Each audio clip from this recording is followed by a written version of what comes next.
ஆண்டவர் இயேசு கிறிஸ்துவின் பிரியமான சகோதர சகோதரிகளே, ஆண்டவரின் உயிர்ப்பை தொடர்ந்து கொண்டாடி கொண்டிருக்கிறோம். இன்றைக்கு உயிர்ப்பு ஞாயிறுக்கு அடுத்த திங்கட்கிழமை. ஆண்டவர் வாழ்ந்த காலத்தில் தங்களிடம் உள்ளதையெல்லாம் வைத்து அவருக்கு பணிவிடை புரிந்த பெண்கள், சிலுவை அடியில நின்று கொண்டிருந்த பெண்கள், ஆண்டவர் அடக்கம் செய்யப்பட உதவி செய்த பெண்கள், அடக்கம் செய்யப்பட்ட பிறகு கல்லறையில் அவரை காண வந்த பெண்கள், வானதூதரின் செய்தியை கேட்டார்கள். ஆண்டவர் இங்கே இல்லை, உயிர்த்து விட்டார் என்று.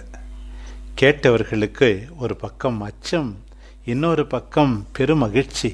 பெருமகிழ்ச்சி ஏனென்றால் ஆண்டவர் உயிர்த்து விட்டார்.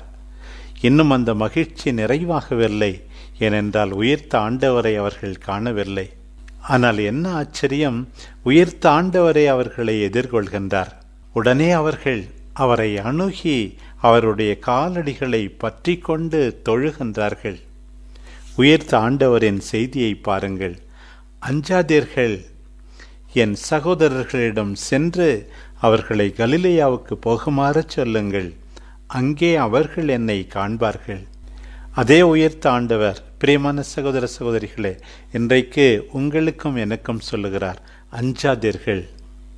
திகில், எதிர்காலத்தை பற்றிய கவலை, என்ன நேருமோ என்ற குழப்ப நிலை, ஆண்டவர் நமக்கு அளிக்கின்ற அருமையான வார்த்தை, அஞ்சாதீர்கள், நிச்சயமாக நான் உங்களை காப்பாற்றுவேன், உங்களுக்கு வெற்றி உண்டு, எதிர்காலம் உண்டு.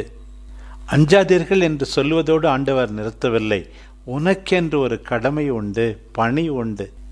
அன்றைக்கு சீடர்களை கலிலேயாவுக்கு போகுமாறு பணிக்க அந்த பெண்களை அனுப்பிய அதே ஆண்டவர்தான் இன்றைக்கு நாம் செய்ய வேண்டியது ஒன்று உண்டு, நாமும் நம்முடைய கலிலேயாவுக்கு போக வேண்டும் என்று உணர்த்துகிறார். பிரியமானவர்களே, சீடத்துவம் வாழ்க்கை இதுதானே. ஆண்டவரை அக்கறையோடு தேடுவது, அவரை காண்பது, அவரை தொழுவது, முக்கியமாக அவருடைய வார்த்தைகளை கேட்பது, அவர் அளிக்கின்ற பணியை பிரமாணிக்கமாக நிறைவேற்றுவது, நம்முடைய சகோதர சகோதரிகளுக்கு, நம்முடன் இருப்பவர்களுக்கு ஆண்டவரை பற்றிய அனுபவத்தை பகிர்ந்து கொண்டு அவர்களை உற்சாகப்படுத்தி நம்பிக்கை பயணத்தில் நிலைத்து நிற்க துணை புரிவது, இதைத்தான் இன்றைக்கு இந்த பெண்கள் செய்கிறார்கள். இன்றைய நற்செய்தி பகுதியில் பிரியமானவர்களே, கல்லறையிலிருந்து நகரத்திற்கு ஓடிச் சென்ற இன்னொரு குழுவையும் நாம் பார்க்கிறோம். யார் அவர்கள்? கல்லறையை காவல் காத்த காவல் வீரர்கள். நிகழ்ந்தவற்றையெல்லாம், அதாவது ஆண்டவர் உயிர்த்த இந்த நிகழ்ச்சியை அவர்களும் அறிவிக்கின்றார்கள். ஆனால் நடப்பது என்ன? தலைமை குருக்களும் மூப்பர்களும் கலந்து ஆலோசித்து அப்படை வீரருக்கு மிகுதியாக பணம் கொடுத்தார்களாம். பாருங்கள், கையூட்டிற்கு, லஞ்சத்திற்கு மனிதன் தொடக்கத்திலிருந்து அடிமையாகிவிட்டானே, எவ்வளவு வேதனையாக இருக்கிறது. இன்றைய நற்செய்தி பகுதி சொல்லுகிறது, அப்படை வீரருக்கு மிகுதியாக பணம் கொடுத்தார்களாம். யூதாஸுக்கு கிடைத்தது 30 வெள்ளிக்காசு. இந்த படை வீரர்கள் 3000 வெள்ளிக்காசுக்கு மேல் பெற்றிருப்பார்கள் என நினைக்கிறேன். உயிர்ப்பை மறைக்க நாங்கள் தூங்கிக் கொண்டிருந்த போது இயேசுவின் சீடர் இரவில் வந்து அவரது உடலை திருடிச் சென்று விட்டனர் என பொய் சொல்லுவதற்கு பணம். இந்த பொய்யைத்தான் புனித அகுஸ்தினார் கிண்டல் செய்கின்றார். காவல் காக்க போனவர்கள் ஏன் தூங்கினார்கள்? தூங்கும்போது திருடர்கள் வந்தார்களாம்.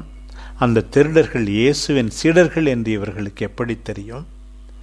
இப்பொழுதும் கூட ஒன்றும் குறைந்து போகவில்லையே. திருடப்பட்ட உடலை கண்டுபிடித்து விட்டால் இயேசு உயிர்க்கவில்லை என்றாகிவிடுமே என்று கேட்கிறார். உண்மைதான், கல்லறையில் ஆண்டவரின் உடலை புதைத்தார்கள். இப்போது ஆண்டவர் உயிர்த்த உண்மையை புதைக்க நினைக்கிறார்கள். அவர்களும் பணத்தை பெற்றுக்கொண்டு தங்களுக்கு அவர்கள் சொல்லிக் கொடுத்தவாறே செய்தார்களாம். காவலர்கள் வேண்டுமானால் பணத்தை பெற்றுக்கொள்ளலாம், வதந்தியை பரப்பலாம். ஆனால் உயிர்த்த ஆண்டவரை உரக்க அறிவிக்கின்றார் பேதுரு. கடவுள் தாம் வரையறுத்துள்ள திட்டத்தின்படியும் தம் முன்னறிவிப்பின்படியும் இந்த இயேசுவை உங்கள் கையில் விட்டுவிட்டார், உண்மைதான். நீங்கள் கூட திருச்சட்டம் அறியாதார் மூலம் அவரை சிலுவையில் அறைந்து கொண்டீர்கள். ஆனால் கடவுள் அவரை மரண வேதனை நின்று விடுவித்து உயிர்த்தெழச் செய்தார். ஏனென்றால் மரணம் அவரை தன் பிடியில் வைத்திருக்க முடியவில்லை என்பதை உரக்க சத்தமிட்டு கூறுகின்றார் பாருங்கள். தாவீதின் பாடலை நினைவு கூர்ந்து அது எவ்வாறு ஆண்டவரில் நிறைவடைகின்றது என்பதையும் எடுத்துச் சொல்லுகிறார். என் இதயம் அக்களிக்கின்றது, என் உள்ளம் மகிழ்ந்து துள்ளுகின்றது, என் உடலும் பாதுகாப்பில் நிலைத்திருக்கும். முக்கியமாக, ஏனெனில் என்னை பாதாளத்திடம் ஒப்புவிக்க மாட்டீர், உம் அன்பனை படுகொழியை காணவிட மாட்டீர். ஆண்டவர் இயேசு பாதாளத்திலேயே இருந்துவிட மாட்டார், கல்லறையிலேயே அடங்கிவிட மாட்டார்.